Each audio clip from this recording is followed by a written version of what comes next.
Irmãos, na sequência dos nossos estudos no livro de Gênesis, nós chegamos agora num capítulo que é uma genealogia. Capítulo 36 de Gênesis. Se você está procurando um nome para colocar em filho que vai nascer, não tem lugar melhor do que esse capítulo aqui, porque é só nome, do começo ao fim. Como nós nos propomos a expor o livro de Gênesis, então não tem jeito de escapar. Né? Esse é o desafio da pregação expositiva. Você tem que pregar, seguir em sequência, e o que for, você tem que tirar água da pedra, que é o que a gente vai tentar fazer hoje com a genealogia, os descendentes de Esaú, o Edomita, conforme Moisés escreveu aqui.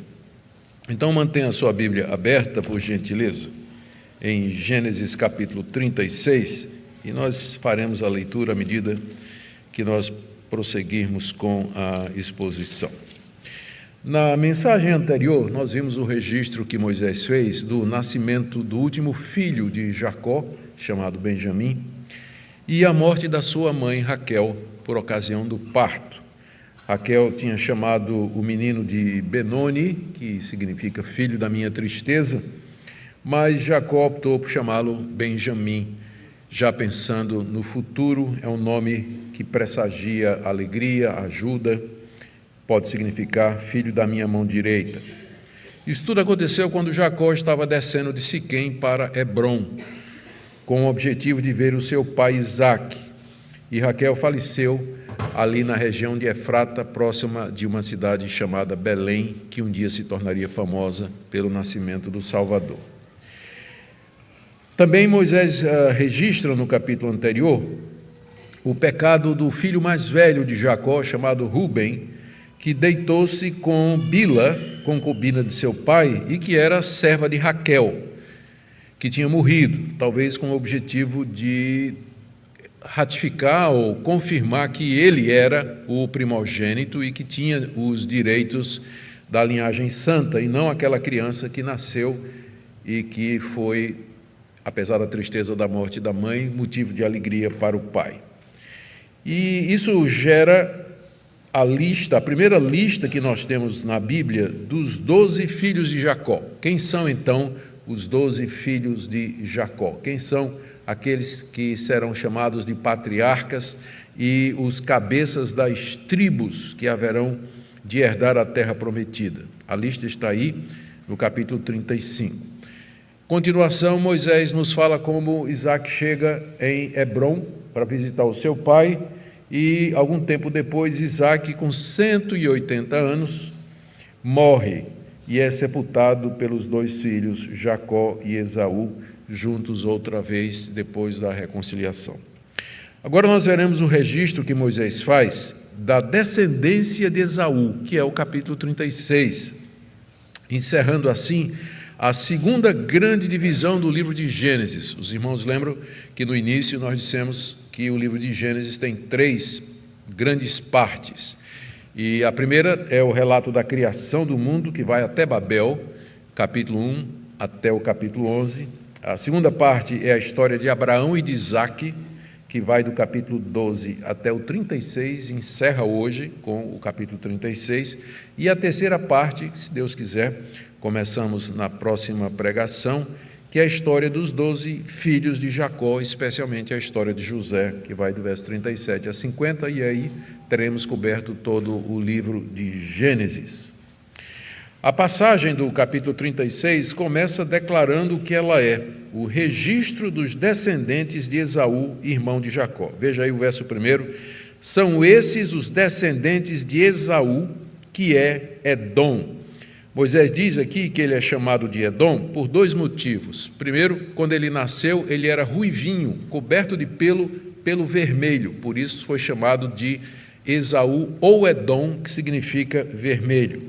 E também, mais tarde, quando já moço, por causa daquele episódio em que Esaú troca o seu direito de filho mais velho por um prato de lentilhas, um tipo de feijão daquela região que era avermelhado, um ensopado avermelhado. Então, além de ser ruivo, ele trocou o seu direito por um prato de comida vermelha, daí o seu nome ficou também Edom, que significa vermelho. Por isso Moisés explica aí, são esses os descendentes de Esaú, que é também Edom. Esse é o nome dele. E ele termina o capítulo 36 dizendo a mesma coisa. Verso 39, ele diz, verso 43, este é Esaú, pai dos Edomitas. Então a lista começa e termina dizendo que ela que é a lista dos descendentes de Esaú, ou Edom, e os seus descendentes são chamados, portanto, de Edomitas. Nós veremos mais no final o porquê dessa lista e outras estarem na Bíblia. Vamos lembrar um pouquinho da história de Esaú, para a gente poder entender alguma coisa dessa lista aqui. O que é que o livro de Gênesis nos conta a respeito dessa figura que é Esaú?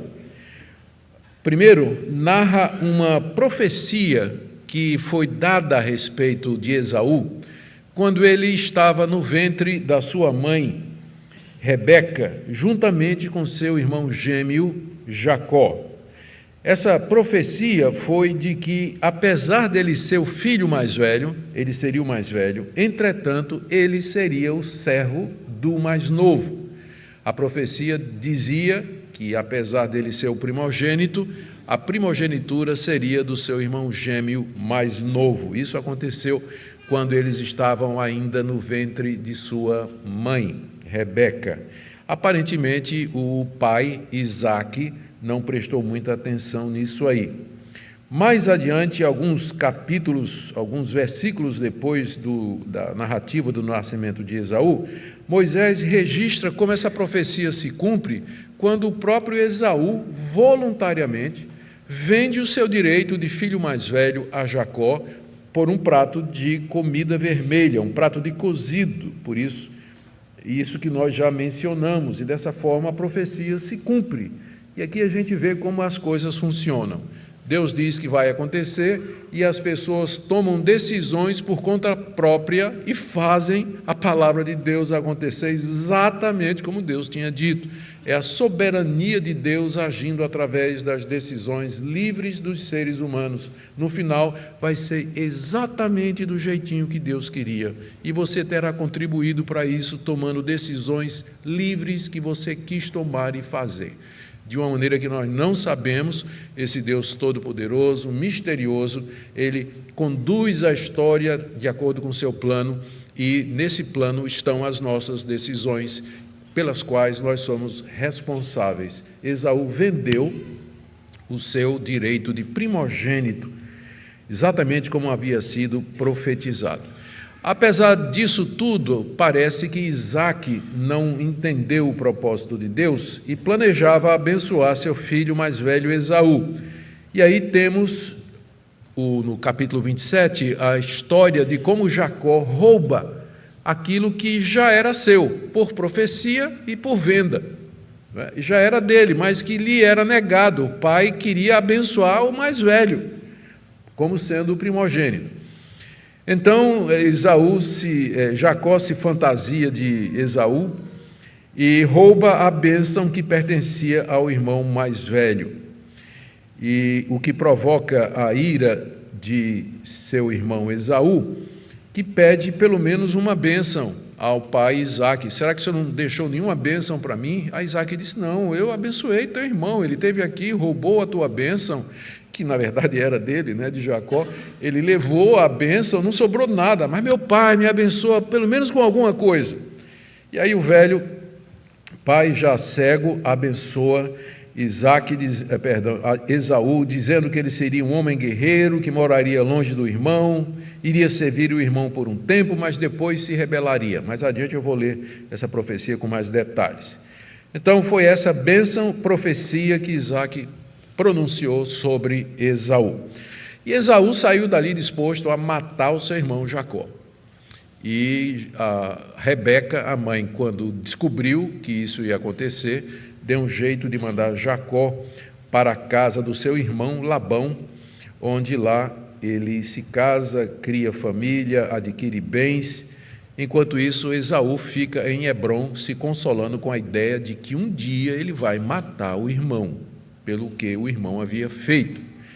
não tem um pingo de remorso, não tem um pingo de arrependimento. Ele tinha vendido o direito, ele tinha dado a seu irmão o direito de ser o primogênito, mas nada disso conta, ele está com raiva do seu irmão. Cerca de 20 anos depois, Esaú sabe ou toma conhecimento de que Jacó está voltando.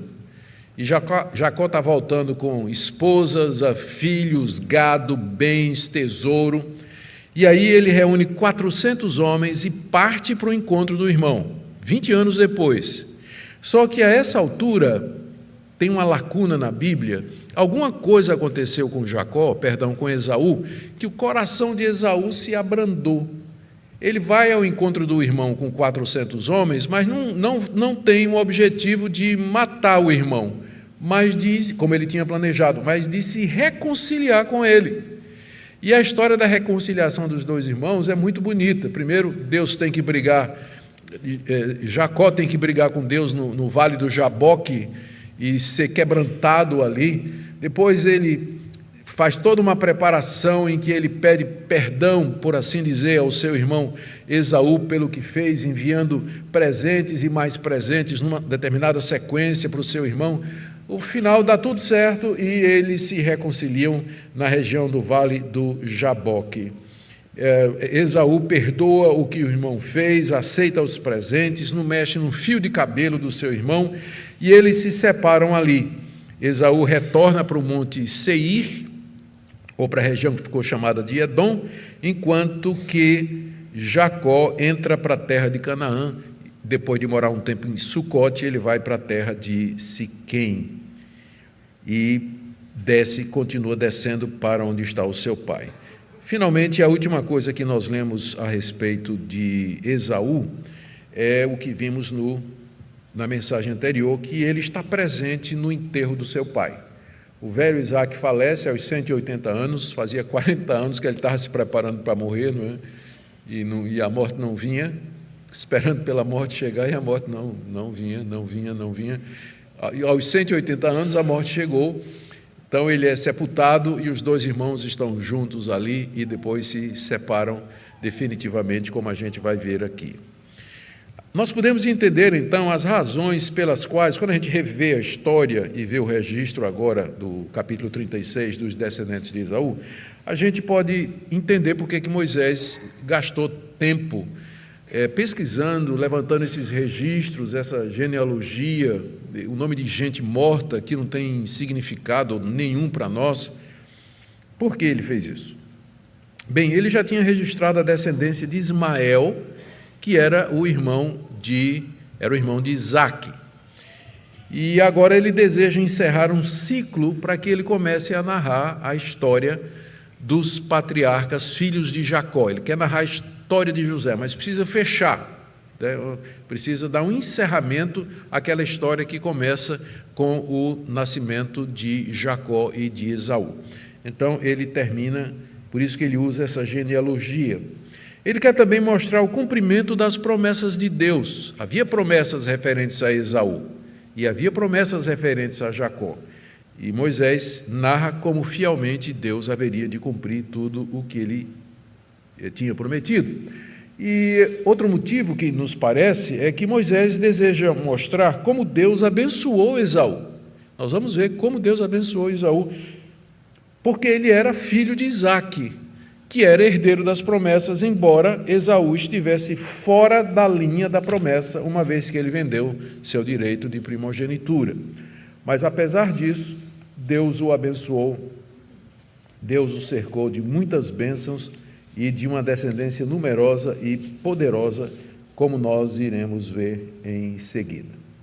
Então, vamos lá para o texto, Gênesis 36, vamos começar com o relato dos filhos de Esaú que nasceram em Canaã, versos de 1 a 5. Esses são os descendentes de Esaú, que é Edom. Esaú tomou por mulheres dentre as filhas de Canaã, Ada, filha de Elon, Eteu, Oholibama, filha de Aná, filho de Zibeão, Eveu, e Basemate, filha de Ismael, irmã de Nebaiote. De Ada teve Esaú um filho chamado Elifaz, e de Basemate lhe nasceu Reuel. A Oholibama nasceu Jeús, Jalão e Corá. Esses são os filhos de Esaú que lhe nasceram na terra de Canaã. Está dito aqui que Esaú teve 3 mulheres, 2 delas eram cananitas, eram mulheres da terra, dos povos da terra. Ele se casou com essas mulheres que não tinham nada a ver com a descendência de Abraão. E isso muito desagradou seus pais. Nós lemos isso lá pelo capítulo 27, mais ou menos, que Isaac e Rebeca ficaram extremamente desgostosos porque Esaú foi casar com 2 mulheres que não eram do povo deles. Tinham outra religião, tinham seus deuses, tinham suas práticas. E quando Esaú viu isso, ele se casou com sua prima, filha de Ismael, que é nomeada aqui como sendo Basemate, filha de Ismael, irmã de Nebaiote, no verso 3, com o objetivo de agradar Isaque e Rebeca. Agora, é interessante que os nomes das esposas que aparecem aqui são diferentes dos nomes das esposas que aparecem em Gênesis 26. Lá em Gênesis 26, quando diz que Esaú casou com 2 mulheres e depois casou com a prima dele, diz que o nome das mulheres era Judite e Basemate, as 2 eram hititas, e a filha de Ismael era Maalate, 3 nomes completamente diferentes desses nomes que nós temos aqui. Aqui nós lemos que as mulheres foram Ada, Olibama e Basemate. Ada, filha de um Eteu, Olibama, filha de um Eveu, e Basemate era sua prima, que ele casou para agradar. Como é que a gente faz isso? Então, não só aqui, mas em outros lugares, a Bíblia aparenta, quando tem relatos paralelos, a Bíblia às vezes troca os nomes. É comum isso acontecer. Porque naquela época as pessoas eram nomeadas de diversas maneiras. Você vê, o menino nasceu, o nome era Benoni, mas aí o pai mudou para Benjamim. Era comum isso acontecer. O nome era Jacó, Deus mudou para Israel.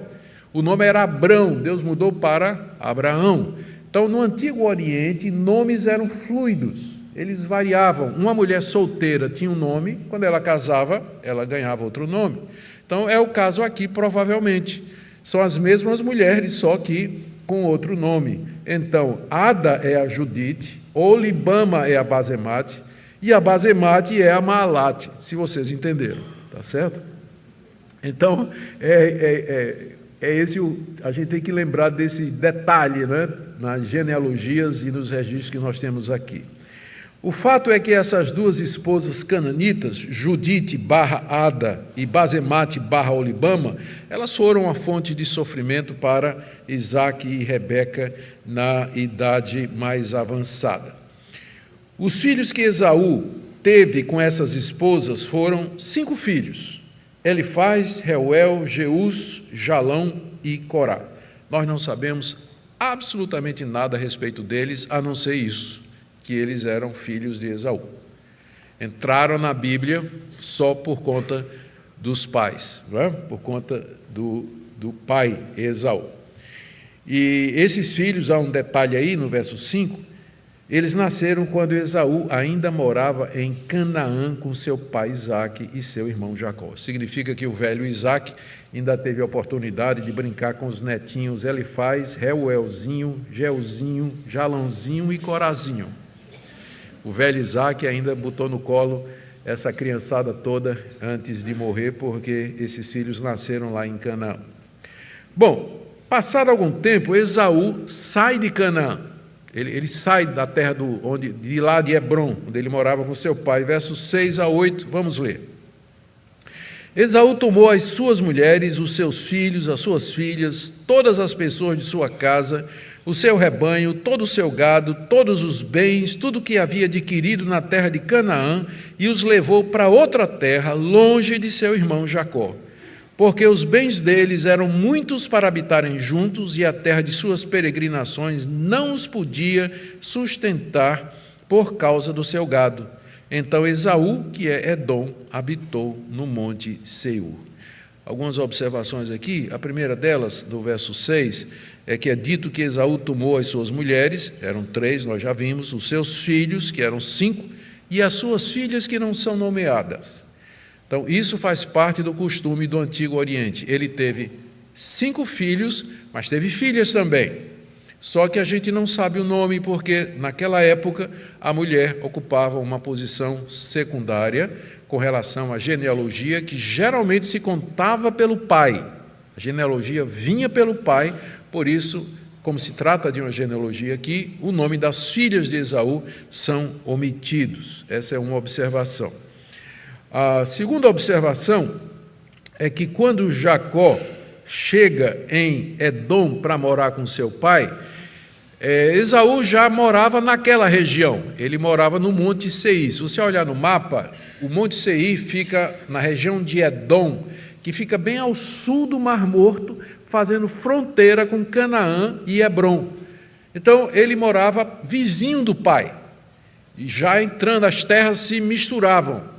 E agora, quando Jacó chega, e Jacó chega com muita riqueza, com muito gado, a terra não cabia mais, porque Jacó vai morar ali em Hebrom, onde está seu pai Isaque, fronteiriço a seu irmão Jacó. E vai acontecer aquele mesmo episódio de alguns capítulos atrás em Gênesis, em que Abraão tem que se separar do seu sobrinho Ló, porque a terra era pequena para caber toda a riqueza deles. E Abraão, inclusive, deu a Ló o direito de escolha. Escolha, olha aí as campinas do Jordão, escolha a terra que você quiser, e se você for para a direita, eu vou para a esquerda, porque a terra não cabe. Nós precisamos de pasto, né? Precisamos de pasto, e não tem pasto suficiente para a quantidade de ovelhas, bois, jumento, cabra, camelo que ambos tinham. Então foi a mesma coisa. Com a chegada de Jacó naquela região, Esaú resolveu sair dali e vai morar na região que veio a ser chamada como o Edom ou o Monte Seir. E ele vai embora levando tudo que ele tinha. Veja aí, o verso 6, a relação, né? Ele levou as mulheres, os filhos, as filhas, as pessoas da sua casa, servos, escravos, que ele tinha adquirido, todo o seu gado aqui era ovelha, boi, camelo, cabra, todos os bens, riquezas, tendas, tudo que tinha adquirido na terra de Canaã, e levou para outra terra, longe do seu irmão Jacó. Estavam unidos lá no enterro, mas agora estava na hora de cada um seguir o seu caminho. E diz aí no verso 8, então Esaú, que é Edom, Moisés fica lembrando, né, porque a descendência de Esaú não ficou conhecida como os Esaumitas, mas ficou conhecida como os Edomitas. Por isso que ele diz, então Esaú, que é Edom, pai dos Edomitas, habitou no Monte Seir, cuja localização eu já expliquei para os irmãos. Em resumo, Esaú teve 5 filhos,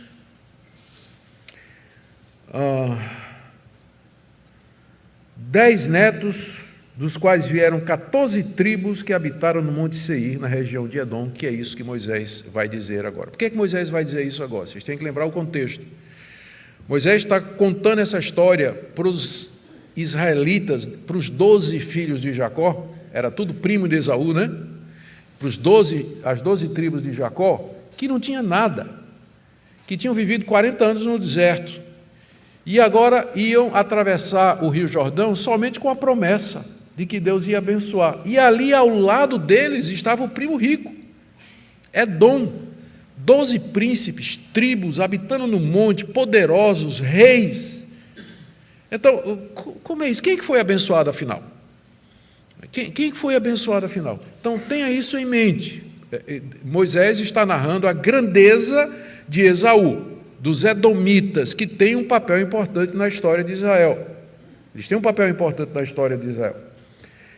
Vamos ver então aqui essa história de que os Edomitas eles vieram para o Monte Seir, que é um local estratégico na conquista da terra prometida. Se você vier do Egito para entrar em Canaã pelo lado direito, você tem que passar pelos Edomitas e pelo Monte Seir, para poder atravessar o Rio Jordão e entrar em Canaã. Então eles estavam numa localização bem estratégica aí, 400 anos depois, quando os filhos de Jacó vão entrar na terra prometida. A partir daqui, do verso 9 a 19, a narrativa fica complexa. Tem estudiosos que acham que Moisés pegou registros diferentes, acabou misturando, repetiu o nome. O fato é que é complexo mesmo. Vocês vão ver aqui. O texto diz que se trata da lista dos descendentes de Esaú, o antepassado dos edomitas que vivem na região montanhosa de Edom, também chamada de Seir. Moisés já tinha dito isso, mas ele repete a partir do verso 9: essa é a descendência de Esaú, pai dos edomitas no Monte Seir. Vamos lá para os nomes. São esses os nomes de Esaú. O nome dos filhos de Esaú: Elifaz, filho de Ada, mulher de Esaú. Já está repetindo, né? Reuel, filho de Basemate, mulher de Esaú.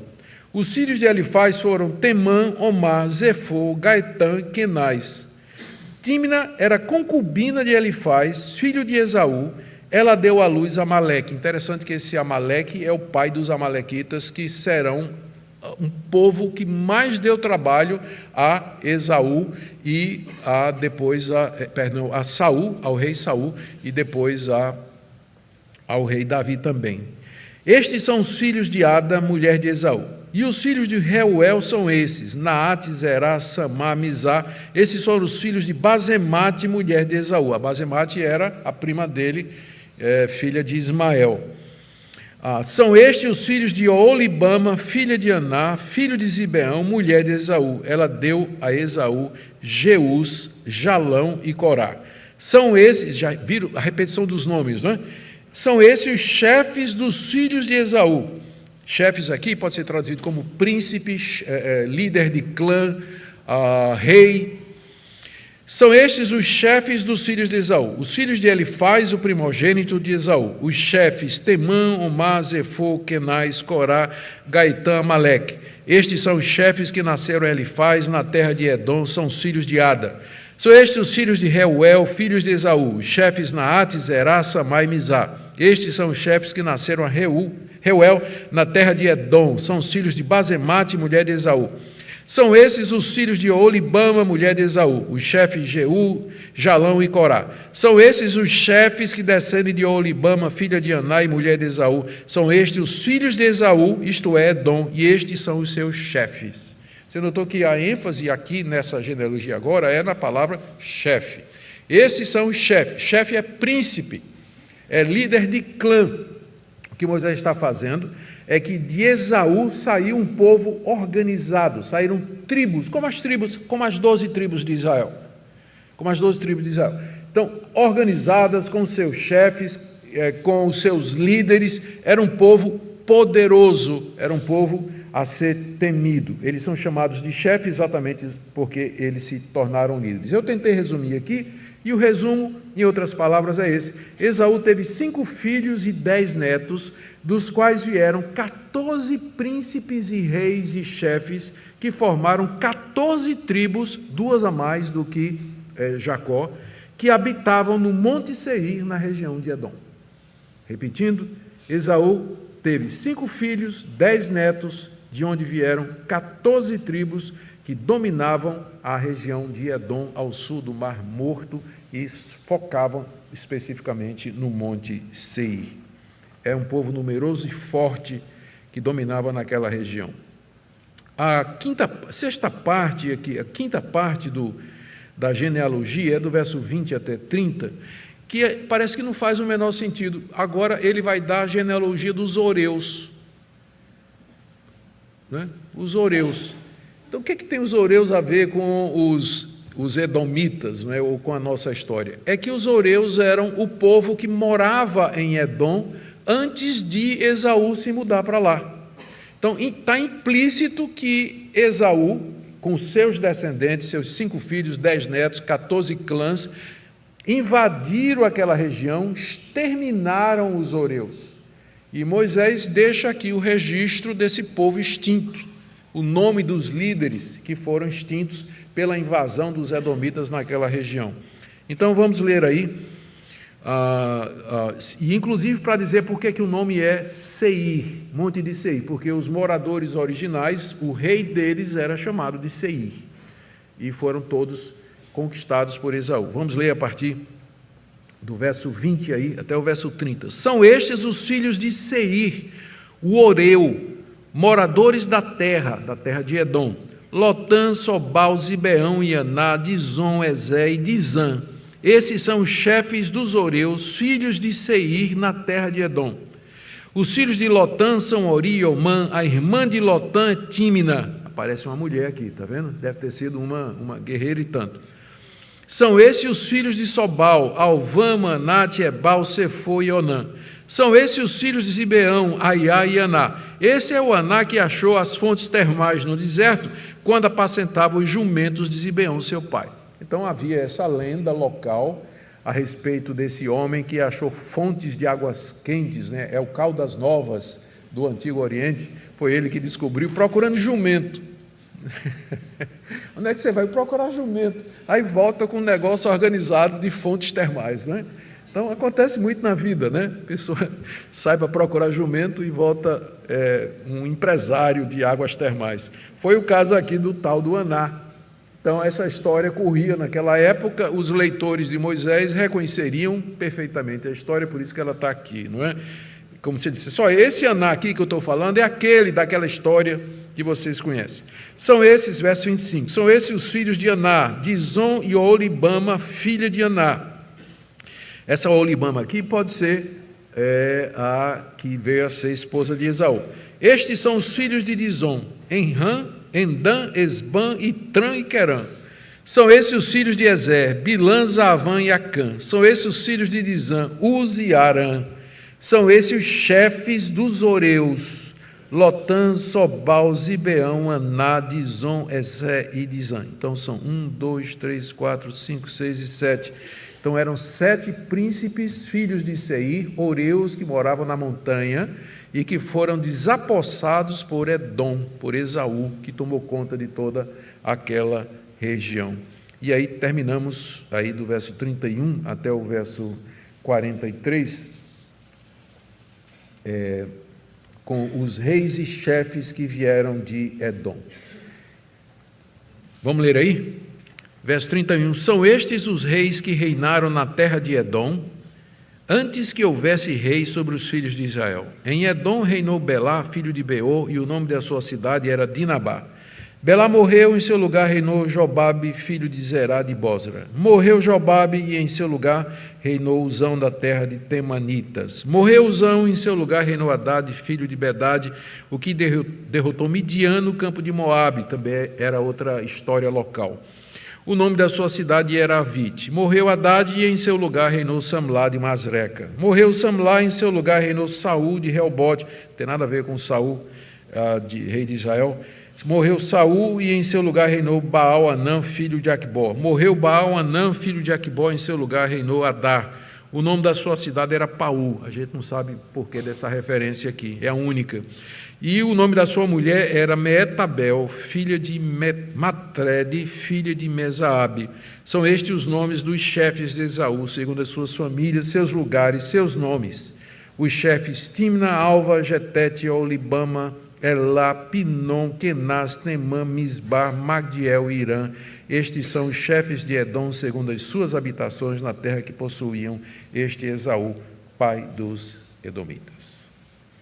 Então, não sei se deu para entender o capítulo 36. Ele começa dizendo os filhos que Esaú teve em Canaã, com os quais Isaque ainda teve o privilégio de conhecer e de brincar, os netinhos. Depois ele narra, do verso 36 até o verso 8, a separação de Esaú de Jacó. Ele saiu daquela terra e foi morar no Monte Seir. E lá no Monte Seir veio essa descendência de príncipes e reis que formaram as 14 tribos de Edom, que vai do verso 9 até o verso 19. Só que isso não foi sem luta, porque lá já morava um homem, um rei chamado Seir, que tinha também um clã, que tinha povos ali. Esses povos foram desapossados, está aí do verso 20 até o verso 30, e ali Esaú e os seus descendentes foram morar, por isso aquela região ficou com o nome Monte de Seir, ou Edom, e os que moravam ali chamados de Edomitas. E daí do verso 31 até 43, Moisés dá o registro final dos descendentes de Esaú. E você tem então um povo com 14 tribos, chefes e príncipes, morando no local definido, que tinham conquistado com guerra. Lembra que a profecia dizia que Esaú seria um homem guerreiro, e que era situado numa posição bem estratégica ao sul do Mar Morto, perto de Sodoma e Gomorra, daquela região, onde Ló um dia teria morado, e que estava no caminho de Israel para a conquista da terra prometida. E aí, então, agora a gente pode se perguntar e tentar responder com que propósito, então, pode entender porque é que Moisés colocou essa genealogia aqui, não é? Primeiro porque, como eu disse, a partir daqui, no capítulo 37, ele vai contar a história de José. E é uma história completamente nova, não é? De tudo que a gente viu até agora. Então, a partir daí vai entrar a figura conhecida de José, que também querida dos cristãos, dos evangélicos, porque a história dele muito parece com a história do Senhor Jesus, traído pelos irmãos e depois exaltado, se tornou salvador do seu povo. Mas antes de entrar na história de José, Moisés termina a história daquela geração, narrando a descendência de Esaú, irmão gêmeo de Jacó, filho primogênito de Isaque, que tinha sido abençoado por ele. Eu creio que a segunda razão é mostrar porque os hebreus, sob o seu comando, não atacaram nem conquistaram a região de Edom, que estava bem no caminho deles rumo à terra prometida. Se vocês se recordam da história, cerca de 40 anos antes de Moisés escrever isso aqui, ele estava liderando o povo, ele tirou o povo do Egito e se encaminhou para a terra prometida, direto, né? O povo ia fazer a conquista. No meio do caminho estava Edom, que eram os primos deles. E aí Moisés pergunta para Deus, Moisés diz, vamos tomar Edom, ele está no caminho. Deus diz, não, eu dei o monte Seir a Esaú, é dele, vocês não vão levantar uma flecha contra eles, porque são parentes de vocês, então vocês vão arrodear a terra e vão passar sem fazer guerra contra os edomitas. Então está aqui a razão pela qual Deus tinha dado ordem para que os filhos de Jacó não atacassem seus primos edomitas, porque Deus tinha dado o monte Seir para ele. Ele era filho de Isaque, tinha sido abençoado também, apesar de não ser da descendência bendita, ainda assim respingava sobre ele as bênçãos da aliança de Abraão, Isaque e Jacó. A terceira razão é mostrar como a profecia de Isaque sobre seu filho se cumpriu. A Bíblia tem muito isso. Registra a profecia e depois o cumprimento dela para mostrar que ela é a palavra de Deus. Isaque havia abençoado Esaú dessa forma, e eu estou lendo aqui literalmente Gênesis 27. Sua habitação, Esaú, será longe dos lugares férteis da terra, longe do orvalho que cai do alto. Você viverá da sua espada e servirá seu irmão. Quando, porém, você se libertar, sacudirá do seu pescoço o jugo dele. Essa foi a profecia / bênção que o velho Isaque deu para o seu filho mais velho Esaú, depois de ter abençoado Jacó com a bênção da primogenitura. Como é que isso se cumpriu? De fato, Esaú foi morar longe do seu irmão. Ele não era pastor, ele não era boieiro, mas ele era guerreiro. Séculos depois do que está escrito aqui, os edomitas foram derrotados pelo rei Saul. Foi uma das primeiras conquistas de Saul, quando ele subiu ao trono, foi derrotar os edomitas. Mas durante o reinado de Jeorão, que era descendente de Davi, os edomitas se rebelaram e nunca mais serviram aos israelitas. Só que quando os babilônicos invadiram a terra no ano 540 e pouco, nessa invasão que acabou destruindo Israel e o templo e levando os judeus em cativeiro, eles também destruíram os edomitas. Os edomitas foram extintos durante o cativeiro babilônico e deles não resta o menor rastro até o dia de hoje. Nenhum descendente. Entretanto, apesar de todo o castigo dos descendentes de Jacó, restou o remanescente fiel, que voltou do cativeiro, reconstruiu o templo, preparou o ambiente de onde veio Jesus, nosso Salvador, filho de Davi, filho de Jacó. E agora nós podemos também lembrar, sim, outra coisa eu creio que Moisés estava pensando, era lembrar que ainda tinha uma profecia sobre Esaú para se cumprir, de que ele haveria de servir seu irmão Jacó. No momento, Esaú era um povo poderoso de 14 tribos, governadas por reis e príncipes edomitas, e Deus havia dito a Rebeca que um dia Esaú serviria a Jacó ainda no ventre. Os israelitas deveriam lembrar disso e não temer e invejar o poderio edomita, porque a história vai mostrar que a palavra de Deus é verdadeira. O que a gente pode aprender de um capítulo como esse? Primeira coisa, tudo que está na Bíblia é bom. Tem gente que começa a ler a Bíblia, né? Quando chega no capítulo 36 de Gênesis, vai para os Salmos, né? Ou para o Evangelho de João. E quando chega então em Crônicas, né? Então, por que genealogias? Vários motivos.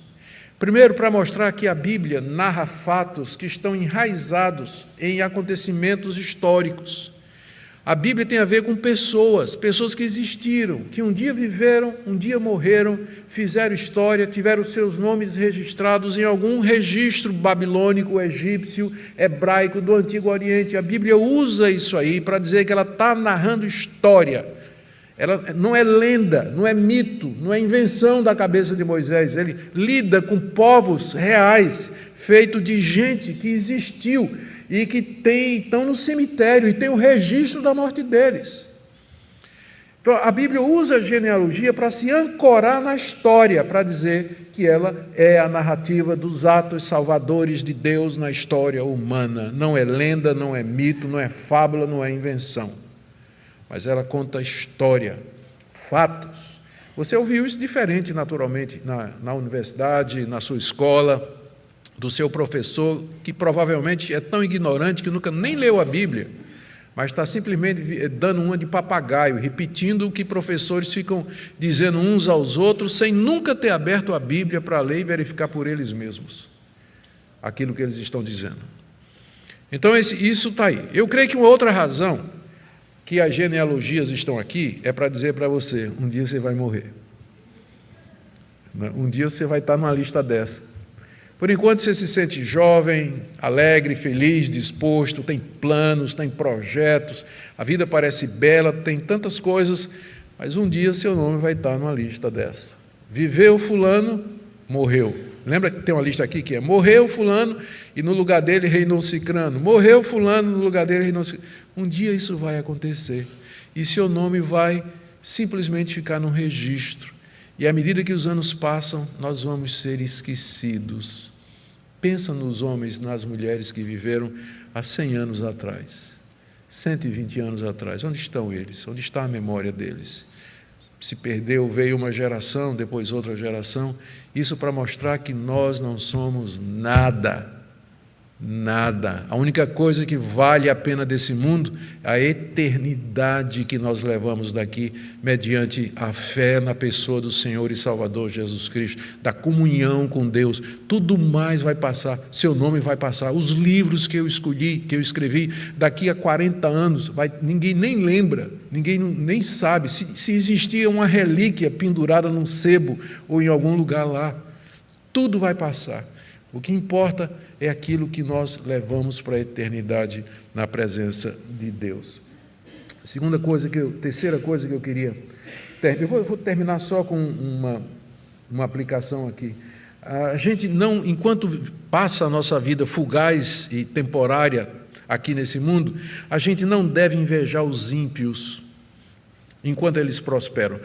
Por que eu estou dizendo isso? Porque os israelitas, a quem Moisés estava narrando essa história, eles estavam ali espalhados pela campina de Moabe, que é vizinho a Edom, estavam espalhados na campina de Moabe, era quase 1 milhão de pessoas, eles tinham que atravessar o rio Jordão para conquistar uma terra habitada por 7 povos mais poderosos do que ele. E ali de ladinho estava o primo Edom, que tinha dominado uma montanha, a região inteira, tinha tribos, tinha cidades fortificadas, eram fortes, eram guerreiros e tudo mais. Não é? Espera aí, eu sou o herdeiro da bênção, Mas eu estou aqui, eu só tenho a promessa, não tenho um palmo de terra que é meu, não tenho nada.